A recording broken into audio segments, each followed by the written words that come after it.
Modos de vida. Comportamento e cultura na UEL-FM.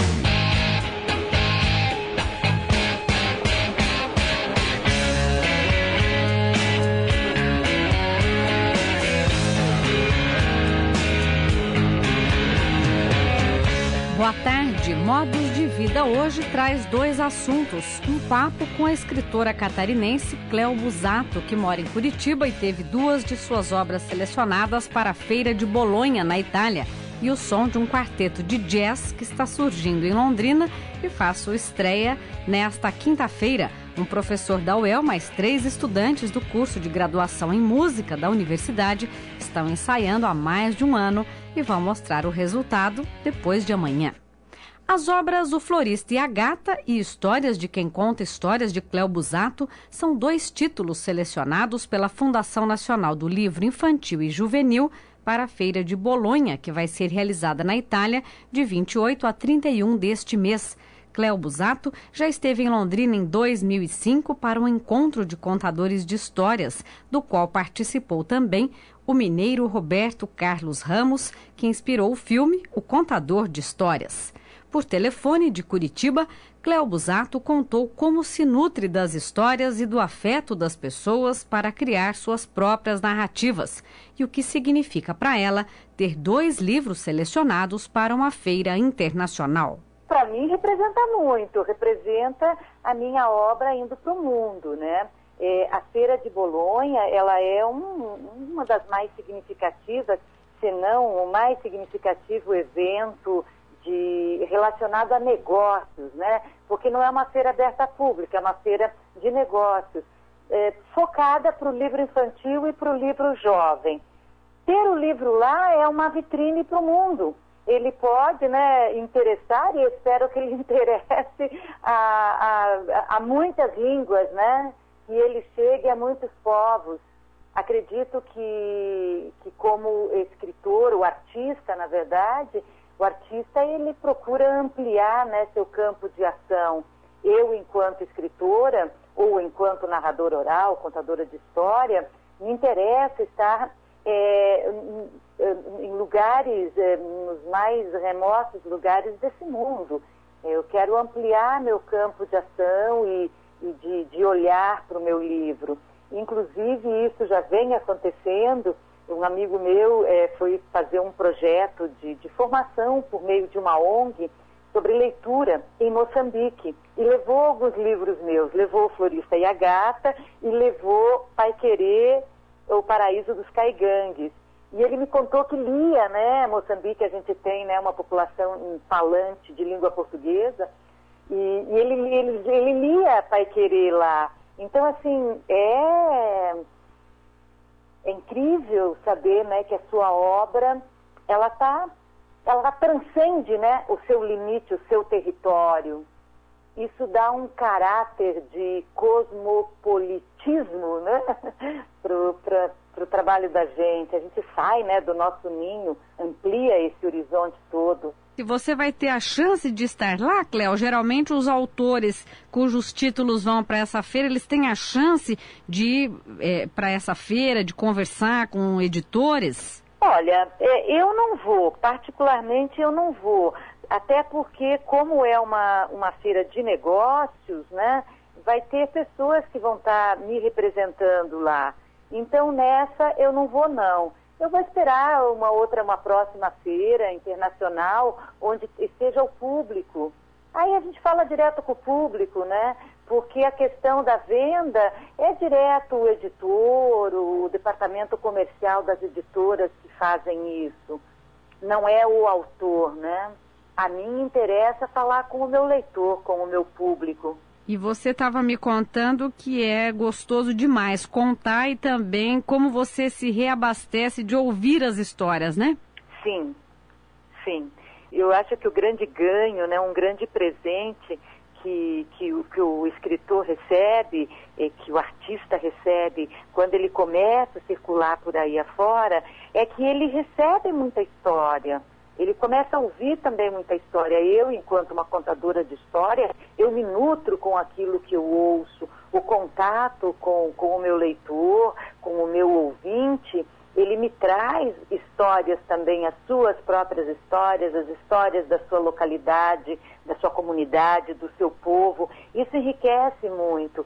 Todas as vezes que eu viajo, eu nunca viajo com um olhar de turista, né? Eu viajo com um olhar de narradora, né? De uma contadora de história. Eu estou sempre atenta. Que história vai vir agora? Qual a história desse povo aqui? Que história eu tenho para ouvir e para recontar e para recriar a partir disso? Isso amplia meu universo, amplia a minha percepção de mundo, de gente, enfim, de arte. Eu me nutro disso. Eu estava ouvindo uma entrevista sua, você estava contando que em relação às histórias você costuma ser bastante seletiva, né, Cléo? Não é qualquer história, né? Tem um filtro aí rigoroso, né? Eu acho que as histórias que valem a pena ser contadas são as histórias originais no sentido de que toca a origem, né? Original não no sentido do novo, mas nesse sentido de que chega à origem. Essa história que me interessa ser contada, essa história que tem um espírito mítico, que chega na alma, né, de um povo, de um sujeito, que fala de um sujeito, que fala, né, desse espaço mítico onde esse sujeito vive, da alma de um povo. Essas são as histórias que me interessam contar.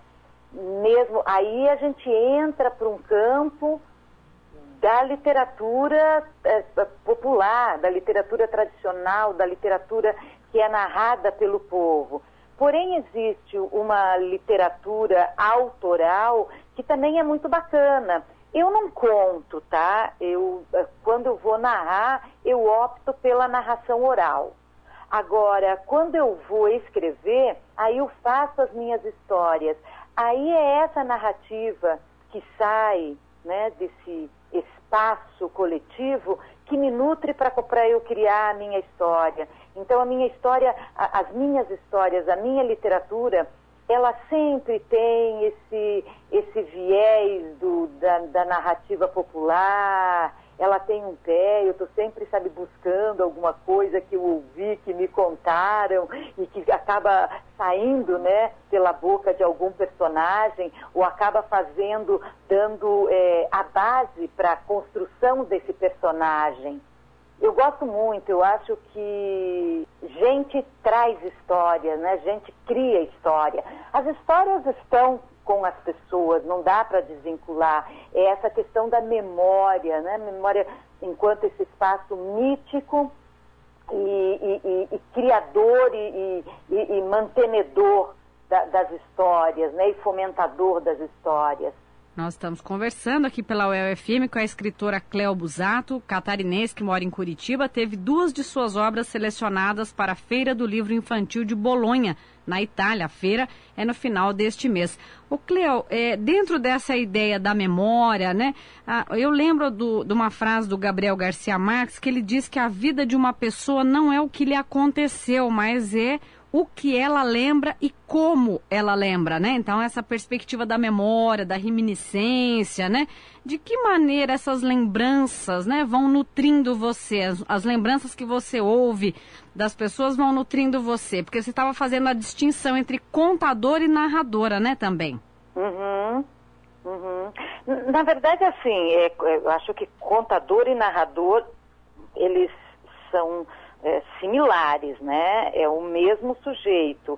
Eu uso o narrador oral, eu gosto muito do narrador oral, né? Esse cara que conduz uma narrativa, né? Eu gosto do termo do narrador oral. Mas me remetendo à sua pergunta, como é que essas memórias me nutrem?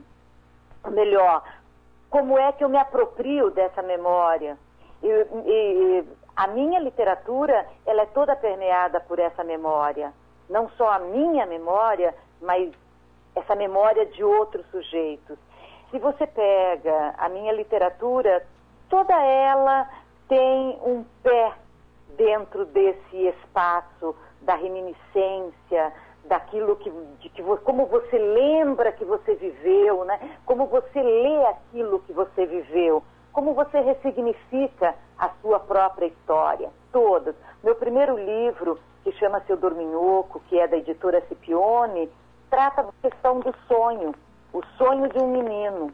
E como esse sonho, como esse conteúdo mítico, imaginário, né, produto, né, desse imaginário, acaba transformando essa criança. Ora, ele acaba trazendo, né, o sonho, ele tem a ver com a sua memória, o sonho trabalha em cima desses conteúdos da sua história, né, é a sua memória que acaba se expressando por meio do sonho. O próprio Florista e a Gata, que é um dos livros selecionados para a Feira de Bolonha, ele também traz a memória, traz a questão da memória. Quando a menina, ela se transforma... Bom, tem uma parte aí que o livro, ele foi concebido de um insight, né? Eu acordei durante a noite e essa história, ela veio, a ideia da história, ela veio meio que completa, meio que redonda na minha cabeça. Sabe, uma menina que acordava gata no meio da noite, saía para a rua e fazia grandes descobertas e entrava em contato com esse vendedor de flores, com esse garoto vendedor de flores, e aí dá o confronto dessas duas criaturas de espaços diferentes, de vivências diferentes, trabalhando um pouquinho com essa metalinguagem, o que é realidade, o que é sonho, o que é essa possibilidade de se transformar quando se sonha, né? Assim, eu digo sempre que a possibilidade de você acordar gato durante a noite, de acordar gata durante a noite, dentro de um plano da realidade, é totalmente impossível. Mas se eu olhar para isso metaforicamente, a possibilidade de eu dormir de uma forma e acordar de outra é totalmente viável. Então a gente acaba entrando, né, também por esse espaço. Porque a memória é o espaço do mítico, é o espaço da transcendência. E é nisso que o Florista e a Gata entra também nesse espaço que a gente está colocando, dessa releitura das minhas próprias vivências, né? Ou a releitura da minha própria memória. A ponto de, quando a menina acorda de manhã, ela criar a dúvida para ela mesma. Mas isso foi uma coisa que eu imaginei, né? Foi uma coisa que eu vivi, ou foi uma coisa que eu criei, ou foi uma coisa que eu sonhei? Um trecho da entrevista com a escritora Cléo Busato, de Curitiba, que teve 2 livros selecionados para a Feira Internacional Infanto-Juvenil de Bolonha, na Itália. A feira será de 28 a 31 deste mês. Nos próximos dias, aqui no Modos de Vida, mais um trecho da conversa. Desta vez, Cléo Busato vai contar como a menina, que lia desde os 3 anos e meio, se transformou na escritora de hoje. Agora, 3h14. Você está na UEL FM, Modos de Vida, Comportamento e Cultura. O quarteto de jazz Repente Mudo faz sua estreia nos palcos de Londrina nesta quinta-feira. O grupo é formado pelo professor do curso de música da UEL, Fábio Furlanetti, e 3 músicos que fazem a graduação na universidade, Diego Barros e Augusto Schode, do 3º ano, e Tiago Marinho, do 4º ano. Os músicos vão apresentar um repertório de jazz moderno dos anos 50 e 60, do bebop ao free jazz, com obras de Miles Davis, Thelonious Monk, Lester Young e Joe Henderson. Fábio Furlanetti é professor da UEL desde 1999. Conta que estava organizando uma big band, mas o projeto não seguiu. 3 dos integrantes, porém, resolveram aprender a linguagem do jazz. E lá se vai mais um ano de ensaio. O resultado pode ser conferido ao vivo nesta quinta-feira, a partir das 8h30 da noite, no Brasiliano Bar e Cozinha. E para encerrar o Modos de Vida, uma gravação que o quarteto fez ontem, no estúdio Bless, com o músico Ângelo Galbiati. A música é Lester Laps In, de Lester Young. Com ela, a gente deseja a você uma ótima terça-feira. Modos de Vida volta amanhã às 3 da tarde. Tchau!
Modos de vida.